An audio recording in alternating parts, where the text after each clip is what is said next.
Sometimes atheists and skeptics will offer this as a test for God's existence. Heal an amputee, and I'll believe. Right? And so the challenge is, in fact, there's a website like whywon'tgodhealamputees.com, I think is what it is.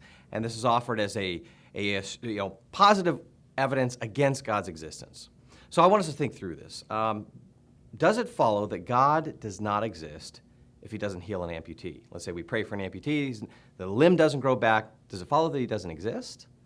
Well, of course not. This is guilty of what we call a non sequitur, a logical fallacy, the non sequitur, where you've got some kind of premise or statement, but the conclusion doesn't follow from it. I mean, you could take any miracle, not just the healing of an amputee, but well, what if I just prayed, God, give me $1 million tomorrow?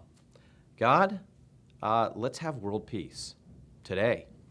And if God doesn't answer these prayers, does it follow that God doesn't exist?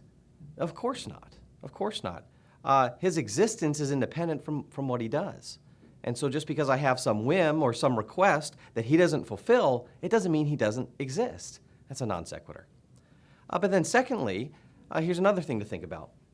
Even if God did this miracle, even if let's say he did grow back somebody's limb, he did heal the amputee, is that enough to secure belief for everyone?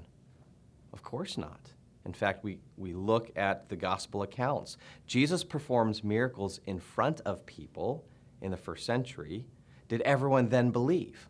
No, they didn't believe. They saw Jesus do these things, and they didn't believe. So even a miracle happening right in front of us doesn't guarantee belief.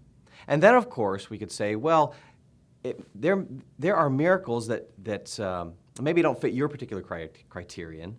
Maybe it's not the healing of an amputee, but we still do have a large body of evidence that suggests that miracles are happening. So if you're actually open-minded and you're open to all of the evidence, well, then I would say get Craig Keener's 2-volume series on miracles and see this well-documented account of miracles all over the world in different cultures, at different times, at different places.